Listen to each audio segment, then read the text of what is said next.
তুমি ছেলে, তাই তোমার চোখ দিয়ে জল বেরোনো মানায় না। যদি কখনো আবেগপ্রবণ হও, তবে তোমাকে নরম বলা হবে, যা সমাজ ছেলেদের ক্ষেত্রে মেনে নিতে চায় না। স্কুলের গণ্ডি পেরোনোর পর ভালো পোশাক পরা নয়, শুধু চাকরি খোঁজার কথাই তোমাকে শুনতে হয়। যদি বেকার থাকো, তবে পরিবার তোমাকে ব্যর্থ মনে করবে। যুক্তিসঙ্গত কথা বললেও সেটা তাদের কাছে যুক্তিহীন মনে হবে, কারণ তুমি চাকরিহীন।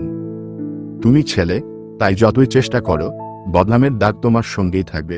হাজার রাত জেগে পড়াশোনা করেও যদি চাকরি না পাও, তাহলে দোষ পড়বে তোমার ঘাড়েই। শুনতে হবে, কি করলি জীবনে। তোমার পকেট থাকা টাকার পরিমাণই তোমার সম্মান নির্ধারণ করবে। যদি বেকার হও, তবে প্রেমিক হিসেবে ব্যর্থ বলে বিবেচিত হবে। সোশ্যাল মিডিয়ায় কিছু করলেও দোষ তোমারই হবে।